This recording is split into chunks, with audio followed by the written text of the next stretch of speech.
Saya bacakan fatwanya ya. Dalam kondisi dalam kondisi penyebaran COVID-19 tidak terkendali di satu kawasan yang mengancam jiwa, umat Islam tidak boleh menyelenggarakan sholat Jumat. Saya bacakan, umat Islam tidak boleh menyelenggarakan sholat Jumat di kawasan tersebut sampai keadaan jadi normal kembali, dan wajib menggantikannya dengan sholat zuhur di tempat masing-masing.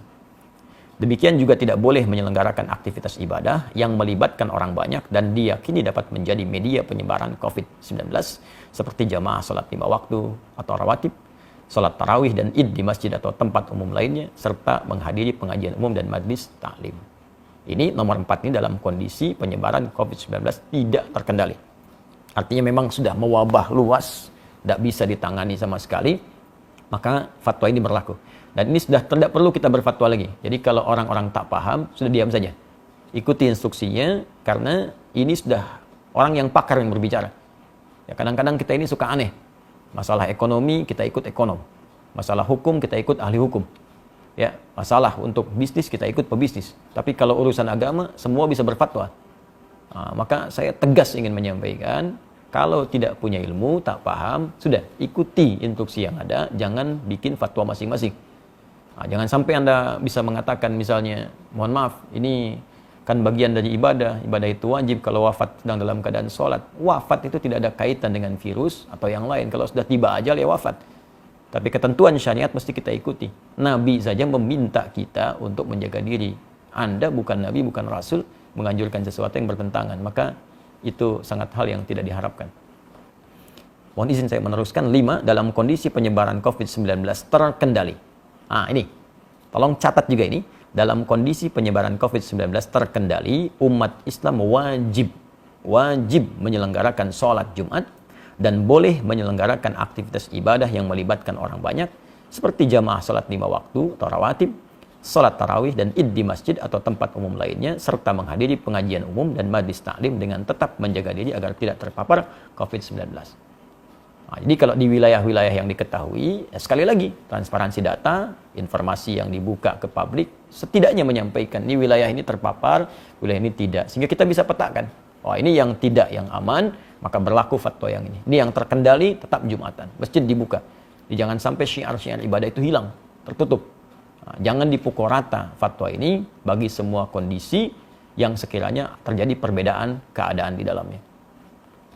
6. Pemerintah menjadikan fatwa ini sebagai pedoman dalam menetapkan kebijakan penanggulangan COVID-19 terkait dengan masalah keagamaan dan umat Islam wajib menaatinya.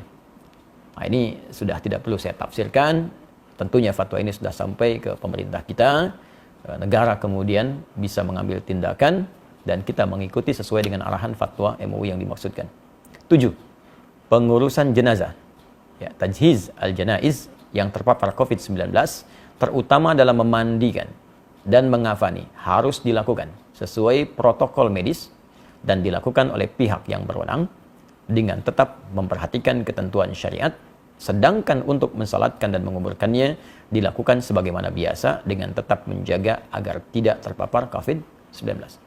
Saya kira ini sangat jelas, ya, dan ini perlu berkonsultasi juga. Ada ulamanya, ada bagian medisnya, dan dijelaskan bagaimana saat menyolatkan tidak tertular, saat memandikan tidak tertular, sehingga dengan itu tidak terjadi kepanikan. Dan saat seorang pun dengan izin Allah sesuai ajal meninggal misalnya karena terpapar virus ini, dan kita doakan semoga Allah menerima segala amal baik, menjadikan rahmat, ya, menjadikan syahid sesuai janji Nabi SAW. Nah, tapi yang paling penting adalah dengan jelas semua itu tidak ada kepanikan dan kita mengerti apa yang harus kita lakukan. Ya.